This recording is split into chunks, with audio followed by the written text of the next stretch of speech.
اللہ الرحمن الرحیم۔ السلام علیکم ورحمۃ اللہ وبرکاتہ۔ اقصی کے آنسوں قسط نمبر 15۔ یہ چٹان مقدس کیوں ہے؟ حصہ دوم، گزشتہ سے پیوستہ۔ یہاں سے ہم دوسرے سوال کی طرف منتقل ہو جاتے ہیں کہ قبلہ اول کیا چیز تھی؟ آیا یہ پوری مسجد اقصی یا اس کا کوئی خاص حصہ؟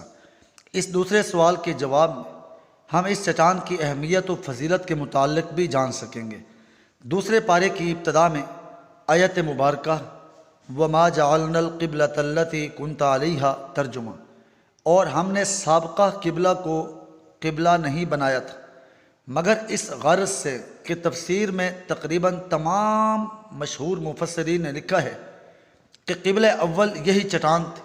دیکھیے روح المعانی جلد نمبر صفحہ نمبر 18، البحر المحیط 423، تفسیر قرطبی، علامہ ابن کثیر، تفسیر مدارک، الدر المنصور، تفسیر طبری وغیرہ۔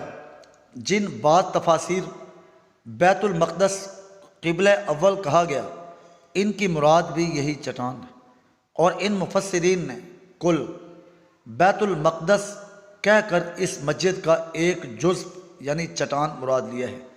انہی کتب میں یہ بھی درج ہے کہ یہ چٹان حضرت عیسیٰ علیہ السلام کا بلکہ تمام انبیاء سابقین کا قبلہ رہی، اور حضور نبی کریم صلی اللہ علیہ وسلم نے 16 ماہ تک اسی کی طرف رخ کر کے نماز پڑھی۔ اس وقت مسجد اقصی کی موجودہ عمارت نہ تھی، قدیم عمارت جو تھی وہ ویران اور غیر آباد تھی، حتیٰ کہ عیسائیوں نے یہود کی ضد میں اس چٹان پر اتنا کچرا لا کر ڈال دیا کہ یہ اس کے نیچے چھپ گئے۔ حضرت عمر رضی اللہ تعالی عنہ نے فتح بیت المقدس کے بعد صحابہ کرام رضی اللہ عنہم اجمعین کے ساتھ مل کر اپنے ہاتھوں سے یہ کچرا صاف کیا اور چٹان کو ویسا صاف ستھرا کر دیا جیسے وہ پہلے تھی۔ آج کل یہود اور ان کے گماشتے باس و مباحثہ کرتے ہوئے شاطرانہ انداز میں اس چٹان کے متعلق مسلمانوں کا یہ دعویٰ ذکر کرتے ہیں کہ حضور علیہ الصلاۃ والسلام یہاں سے معراج پر تشریف لے گئے تھے۔ پھر بعض کا رخ ان روایات کی صحت و ذوف کی طرف پھر جاتا ہے۔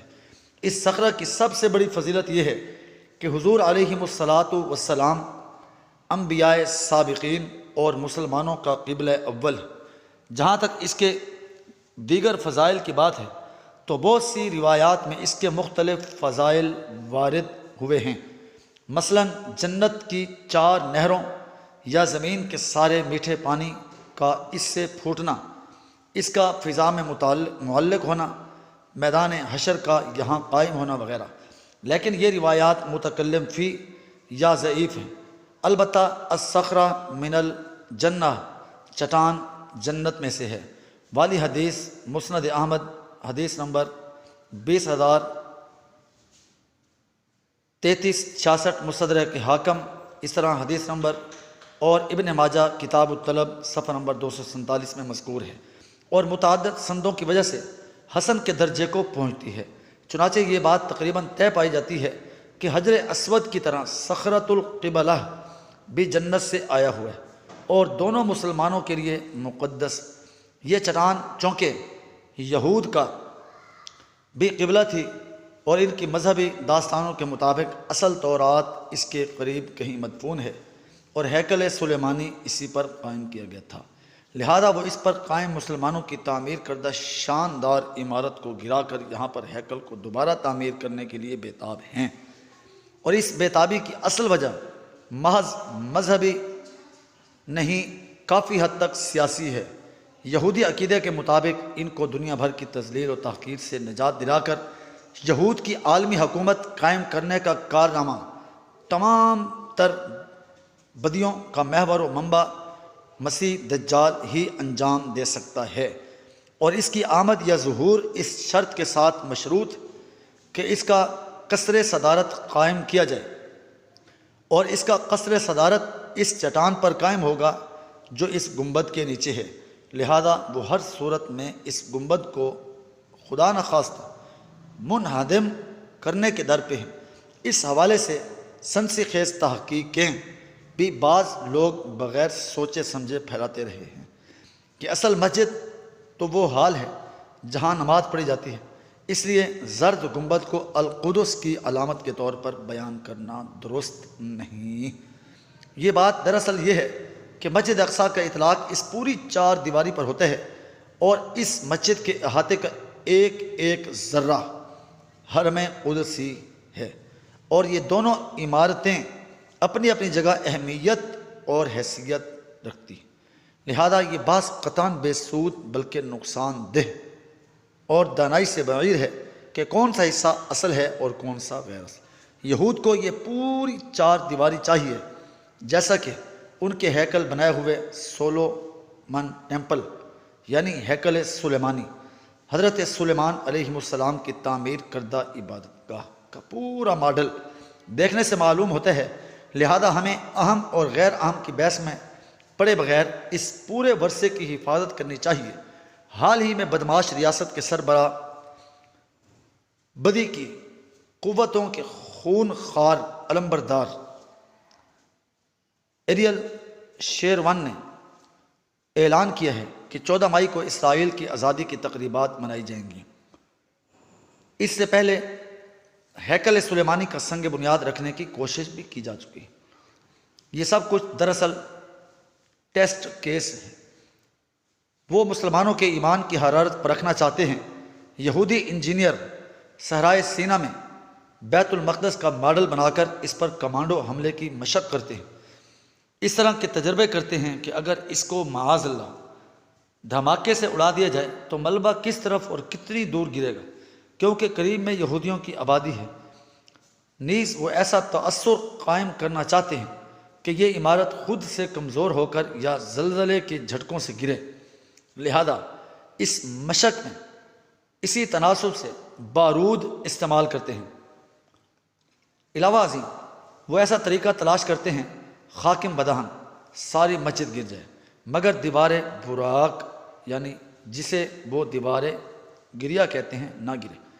ان کے سامنے سب سے بڑی مشکل یہ ہے کہ انہوں نے پوری دنیا کو اپنے بس میں کر لیا ہے، مگر فلسطینی فدائی ان کے تمام حربوں سے آگے کی چیز ہے، کیونکہ انہوں نے فیصلہ کر لیا ہے کہ دشمن نے ان کے جینے کا اختیار چھین لیا ہے، لہذا مرنے کا اختیار وہ خود استعمال کریں گے۔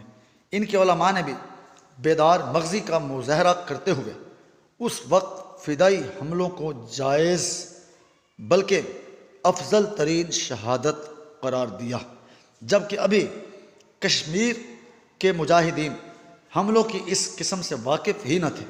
فلسطینی جان بازوں نے ساری دنیا سے رزق کا راستہ کٹ جانے اور ہر قسم کی امید ٹوٹ جانے کے بعد بھی ہمت کا دامن نہیں چھوڑا اور بمبار فدائی حملوں کی شکل میں ایسا ٹیکنالوجی دریافت کر لی جس کا تاحال کوئی توڑ دنیا بھر کے ذہین ترین یہودی بھی دماغ بھی تلاش نہیں کر سکے۔ لہذا اب مسجد کو منہدم کرنے کے منصوبے کو انتہائی خطرناک سمجھتے ہوئے وہ ساتھ ساتھ متبادل راستے بھی سوچتے رہتے۔ حال ہی میں انہوں نے ہیکل سلیمانی کا قیام ایک نیا طریقہ سوچا ہے، وہ یہ کہ گرافک کی جدید ٹیکنالوجی سے استفادہ کرتے ہوئے لیزر شعاؤں کی مدد سے گنبد صخرہ کے اوپر اس لفظ سے معلوم کر لیں کہ یہود کا اصل مقصود یہی جگہ ہے۔ ہیکل سلیمانی بنا لیا جائے، یہ سہبادی یعنی 3 ڈیمینشنل ہوگا اور فضا کے اندر چٹان والے گنبد کے اوپر بغیر کسی سہارے کے قائم۔ یہ تجویز اسحاق حاسمین نامی ایک یہودی کمپیوٹر انجینئر نے پیش کی ہے، اور متعدد یہودی مذہبی پیشوا مذہبی پیشوا جو تعویل و حیلہ جوئی کے ماہر ہیں اپنے مذہبی داستانوں کا ذخیرہ کھنگال رہے ہیں کہ کیا اس طرح کرنے سے دجال کے خروج کی شرط پوری ہو جائے گی؟ کیا اس طرح کرنے سے ان کا مسیحا شرف دیدار بخش کر خاندان داؤد کے عالمی غلبہ کی تمنا پوری کرنے کے لیے پردہ غیب سے باہر آنے پر تیار ہو جائے گا؟